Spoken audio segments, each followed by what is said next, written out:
Hello दोस्तों, नमस्कार। एक बार फिर स्वागत है आपका दिव्यांश एजुकेशन चैनल में। दोस्तों, अगर चैनल पर पहली बार आए तो प्लीज़ चैनल को सब्सक्राइब जरूर कर लेना।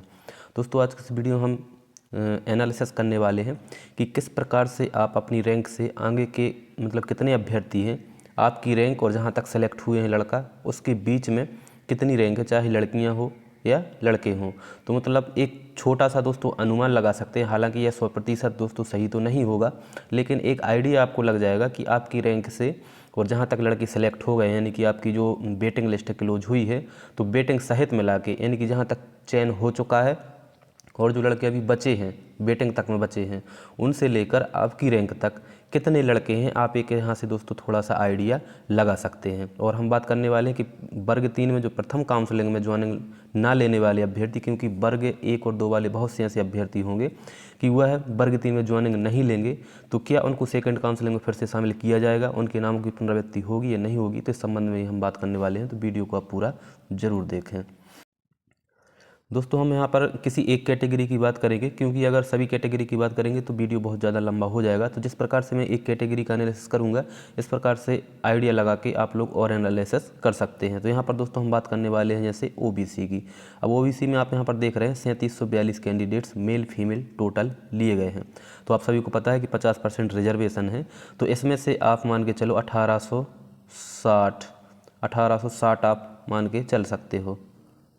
1860 मेल होंगे और 1860 ही आपके फीमेल होंगे, इतना लेकर आप चल सकते हो। ठीक है, तो 1860 मेल में आपके गेस्ट भी शामिल हैं, दिव्यांग भी शामिल हैं, और क्या नाम से आपके नॉन गेस्ट भी शामिल हैं। इस 1860 में आपके गेस्ट, नॉन गेस्ट और दिव्यांग सभी कैटेगरी के लोग इसमें शामिल हो रहे हैं।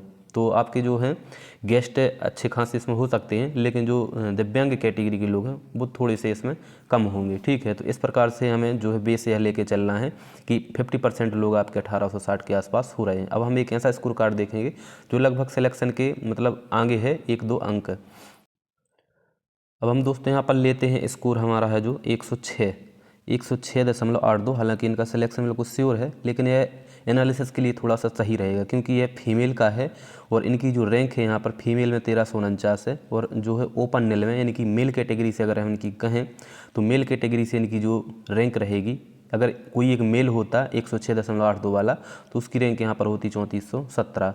तो यहाँ पर आप देख रहे हैं 1349। अब 1349 तो आप यहाँ पर फीमेल निकाल दो, 1349 ना मान के चलें, जो यहाँ पर 1400 दिए हम, इस प्रकार एक प्रकार से मोटा मोटा आंकड़ा लेते हैं कि 1400 आप यहाँ पर फीमेल निकाल दो। तो यहाँ पर तो अगर 1400 फीमेल निकाल देते हैं 106.82 पर, तो आपकी यहाँ पर रैंक बचती है लगभग 2000। अगर एक यहाँ पर मेल होता ओबीसी मेल, तो उसकी रैंक यहाँ पर फीमेल को हटाकर 106.82 के आसपास नंबरों पर 2000 रैंक हो रही है। सिर्फ और सिर्फ इसमें क्या है, मेल, इसमें लेकिन गेस्ट भी शामिल हैं, दिव्यांग भी शामिल हैं। ठीक है, अब हम बात करें यहाँ पर कि मेल कितने सिलेक्ट हो चुके हैं। मेल सेलेक्ट हो चुके हैं 1860 के आसपास, इतने लोग मेल में सेलेक्ट हो चुके हैं ओबीसी मेल। अब लेकिन इसमें क्या हुआ है कि इसमें कुछ नीचे वाले कैंडिडेट्स, गेस्ट के कुछ नीचे वाले कैंडिडेट्स भी शामिल हैं और दिव्यांग के कैंडिडेट्स भी नीचे वाले थोड़े से शामिल हैं, क्योंकि उनकी जो लिस्ट गई है 103.75 कुछ ऐसी गई है ओबीसी गेस्ट की। तो 106 से लेके 103 तक के कैंडिडेट्स यहाँ भी इसमें शामिल हैं, लेकिन वह ज़्यादा नहीं है। गेस्ट की कट ऑफ बहुत ज़्यादा कम होती जाती है एकदम से। तो यहाँ पर ज़्यादा से ज़्यादा आप 150 से 200 कैंडिडेट्स मान के चलो, 150 से 200 कैंडिडेट्स मान के आप इसमें चल सकते हैं। और फीमेल तो इसके आगे की सभी सिलेक्ट हो गई हैं और इसके पीछे भी सिलेक्ट हो गई हैं। तो जो इससे पीछे जो नंबर वाले हैं वो अनुमान करेंगे तो उनको फीमेल को इसमें हटाना पड़ेगा, क्योंकि फीमेल ऑलरेडी 105.93 तक सेलेक्ट हो चुकी हैं। ठीक है, तो यहाँ पर आप 1860 कैंडिडेट्स हैं, जो इसमें से मान के चलो अगर 200 आप दिव्यांग और वो कम नंबर वाले जो आपसे पीछे होंगे अभी वर्तमान में, उनको अगर आप हटा भी दें तो लगभग आपकी यहाँ पर 1660 के आसपास जो है कैंडिडेट शामिल हो चुके हैं। और आपकी रैंक यहाँ पर कितनी है, 2000। आपकी रैंक यहाँ पर 2000 है और इतने जो कैंडिडेट शामिल हो चुके हैं। और यहाँ पर अगर हम बात करें तो इस प्रकार से दोस्तों अगर हम बात करें तो इनकी रैंक है जो इनके आगे अभी 340 340 के आसपास ही कैंडिडेट्स बच रहे हैं। तो क्या इनका सिलेक्शन नहीं होगा? इनका तो बिल्कुल श्योर है, क्योंकि 340 के आसपास कैंडिडेट्स बच रहे हैं और लगभग अगर आपकी 10,000 पोस्टें आने वाली हैं तो 10,000 पोस्टों में से लगभग अगर 2500 भी मिलती हैं तो लगभग 1250 पोस्ट है जो मेल ओबीसी को मिल जाएगी और इसमें से इनके आगे तो सिर्फ 304 ही मतलब 340 लोग ही बचे हैं। तो इस प्रकार से दोस्तों आप एनालिसिस कर सकते हैं कि बहुत ज़्यादा को जो है कट ऑफ अभी जाने वाली नहीं है। 105 वाला बिल्कुल अपने आप को सेपरेट मान सकता है कि 105 वाले का सिलेक्शन हो जाएगा। अब यहाँ पर मैंने आपको बताया कि इनके आगे 340 ही कैंडिडेट्स बच रहे हैं, यानी कि 108.99 से लेकर यहाँ पर 106.82 तक एक जो मोटा मोटा अनुमान है लगभग 340 या 350 के आसपास ही नॉन गेस्ट फैकल्टी के कैंडिडेट्स बचे हुए हैं। ठीक है, इससे ज़्यादा कैंडिडेट्स नहीं होंगे। तो इस प्रकार से दोस्तों एक सभी लोग हैं जो आइडिया लगा सकते हैं।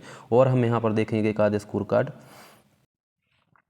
और हाँ दोस्तों, यहाँ पर अगर हम बात करें कि जो 108.99 वाले का जो सिलेक्शन हुआ है उसकी रैंक ओबीसी मतलब मेल में कितनी रही होगी, तो यहाँ पर दोस्तों 110.5 वाले की जो रैंक है 1678 है। हालांकि अगर किसी के 108.99 के आसपास नंबर हैं और बेटिंग में उनका नंबर था तो वो मेरे इसमें कमेंट जरूर करें, जिससे आइडिया लग जाएगा कि यहाँ तक की रैंक के लड़के सिलेक्ट हो चुके हैं। क्योंकि मेरे पास इस नंबर का जो है डाटा उपलब्ध नहीं है, इस वजह से एक अनुमान लगा सकते हैं कि उनकी रैंक है जो 2000 के आसपास रही होगी। जो 108.99 है उनकी रैंक अपनी कैटेगरी में 2000 के आसपास रही होगी। तो उतने लड़के ऑलरेडी जो है मेल फीमेल मतलब फीमेल तो और नीचे तक की सिलेक्ट हो चुकी हैं और फीमेल को आप और नीचे तक हटा सकते हैं। तो इतने तो लड़के मतलब जो सिलेक्ट हो ही गए हैं। तो इतनी रैंक जो है इतने जो आप अपनी जो रैंक है उससे अब हटाकर इतने लोगों को हटाकर चल सकते हैं कि लगभग 2000 लोग आपकी रैंक में आप माइनस करके चलें। जैसा कि इसमें आप देखेंगे दोस्तों, जैसे हम यहाँ पर इस स्कोर कार्ड को देखें, इनके नंबर हैं 105.93 और यहाँ पर देख रहे हैं इनकी जो रैंक है जो 3992। तो यहाँ पर दोस्तों अगर 105.93 पर एक कोई लड़की होती तो उसकी रैंक कम से कम फीमेल में यहाँ पर 1700 के आसपास होती।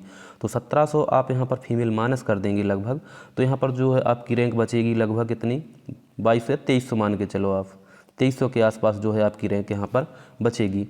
अब 2300 आपकी यहाँ पर रैंक बच रही है, ठीक है। और इसमें से दोस्तों लगभग जो अगर हमने अनुमान लगाया गेस्ट को भी मिलाकर लगभग 1850 के आसपास जो है आपके कैंडिडेट्स सेलेक्ट हो चुके हैं, जिसमें कि आप गेस्ट भी शामिल हैं, ठीक है।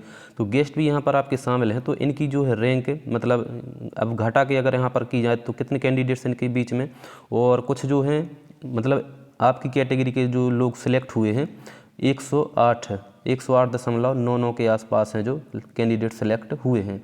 तो वहाँ से लेकर गेस्ट तक मतलब जो बीच में आपके गेस्ट हैं वह भी सिलेक्ट हो चुके हैं, तो उनको भी आपको यहाँ पर निकालना पड़ेगा। तो इस प्रकार से अगर 100-200 गेस्ट उनको भी आप निकाल देते हैं मतलब गेस्ट को, तो लगभग यहाँ पर आपके बीच में है जो 400 से 500 के बीच में कैंडिडेट्स बचेंगे, 450 या 500 इतने कैंडिडेट्स ही आपके बीच में जो है बच रहे हैं। तो अगर इतनी पोस्ट आती है लगभग, तो इससे बहुत नीचे लोगों का सिलेक्शन हो जाना है, क्योंकि हर हाल में 700-800 के आसपास पोस्ट आपको मिलने वाली है, ठीक है। इतनी तो मिलनी ही मिलनी है, अगर इतनी ही है मतलब 8300 पोस्ट ही रहती हैं तो भी आपको इतनी मिलने वाली है गेस्ट मतलब ओबीसी मेल को। और अगर आपकी 10,000 के आसपास आती है तो 1250 के आसपास मिलने वाली, तो आप बिल्कुल निश्चिंत रहें।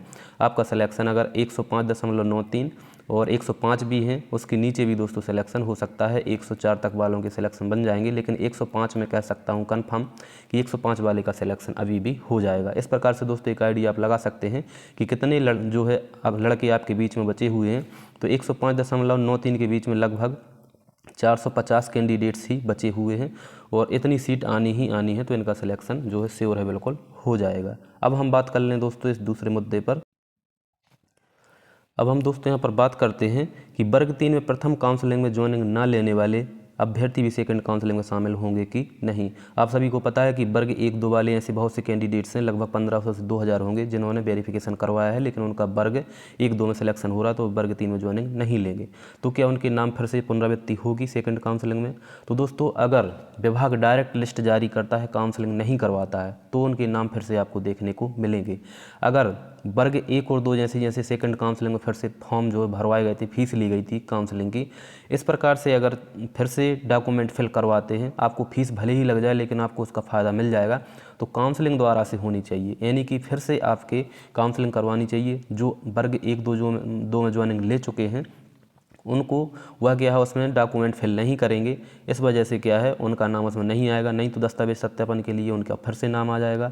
और जो है नए लोगों को वेटिंग में भी जगह नहीं मिलेगी, फिर वेटिंग बहुत ज़्यादा क्लियर भी होगी। तो इसलिए ये है कि उनको फर्स्ट राउंड में ही बाहर कर दिया, यानी कि वह डॉक्यूमेंट अपलोड में ही उनको बाहर कर दिया जाए, जिस वजह से नए कैंडिडेट्स को मौका मिल जाएगा और लिस्ट और नीचे कम आ जाएगी। तो इस प्रकार से जो है DPI को करना चाहिए, नहीं तो उन्हीं कैंडिडेट्स के नाम उसमें फिर आ जाएंगे, मतलब जो फिर से भाग लेना नहीं चाहता है ज़बरदस्ती उनके नाम उसमें आ जाएंगे। तो दो स्थितियां हैं, अगर उनकी मतलब फिर से डॉक्यूमेंट अपलोड करवाए जाते हैं तो नाम नहीं आएंगे, अगर डॉक्यूमेंट अपलोड ना करवा के डायरेक्ट जो है मेरिट लिस्ट जारी की जाती है जहां तक वेटिंग आपकी बची हुई थी उससे नीचे की, तो उनके नाम के यहाँ उसमें फिर से आ सकते हैं। तो इस प्रकार से विभाग को यहाँ पर थोड़ी सी सतर्कता बरतनी पड़ेगी और हम लोगों को भी विभाग को थोड़ा बताना पड़ेगा कि आप फिर से डॉक्यूमेंट अपलोड करवाएं, जिससे वर्ग 1 2 वाले कैंडिडेट्स डॉक्यूमेंट अपलोड ना करें। तो दोस्तों अगर आपको इन्फॉर्मेशन अच्छी लग रही है तो प्लीज़ चैनल को सब्सक्राइब जरूर करें। धन्यवाद।